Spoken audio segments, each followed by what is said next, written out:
নির্বাচনটা অত্যন্ত প্রাণবন্ত ছিল। আমাদের মেম্বাররা সকলে উপস্থিত হয়েছেন, তাদের ভোটাধিকার প্রয়োগ করেছেন। সুষ্ঠু ভোটের মাধ্যমে একটা সুন্দর নির্বাচন সম্পন্ন হয়েছে এবং আমরা যারা বিজয়ী হয়েছি আমাদের উপর একটি চ্যালেঞ্জ সদস্যরা দিয়েছেন। এই চ্যালেঞ্জ মোকাবিলায় আমরা যারা নির্বাচিত হয়েছি আমরা সবাই প্রস্তুত আছি।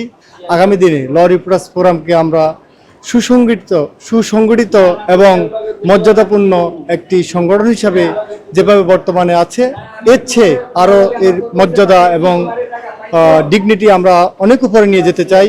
বাংলাদেশের গণমাধ্যমে আমরা ভূমিকা রাখতে চাই, তথ্য অধিকারে আমরা ভূমিকা রাখতে চাই, স্বাধীন মত প্রকাশে আমরা ভূমিকা রাখতে চাই।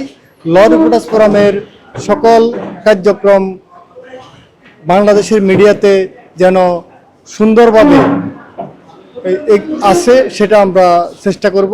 সর্বোপরি আমরা আমাদের সদস্যদের দেয়া যে চ্যালেঞ্জ আমাদের উপর আছে সেই কাজগুলো সুন্দরভাবে করে এই সংগঠনকে আমরা একটা সমৃদ্ধিশালী সংগঠন হিসাবে পরিগণিত করতে চাই এবং আগামী দিনে সারা বাংলাদেশে এই সংগঠনকে একটি মর্যাদাপূর্ণ সংগঠন হিসাবে প্রতিষ্ঠিত করতে চাই।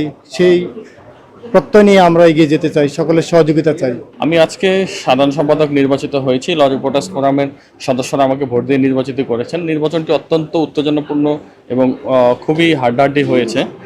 তারপর আল্লাহর রহমতে নির্বাচিত হয়েছি। এই নির্বাচিত হওয়ার মাধ্যমে আমার সামনে একটি নতুন চ্যালেঞ্জ এসে দাঁড়িয়েছে। গত 6 মাস যাবৎ আমরা সুপ্রিম কোর্টের বিভিন্ন এজলাসে প্রবেশ করতে পারি না। তো এই নির্বাচনের মাধ্যমে ভোটাররা আমার ইশতেহার ছিল আমি যদি নির্বাচিত হই তাহলে এজলাসে প্রবেশের যে বাধা এই বাধা দূর করতে কাজ করব।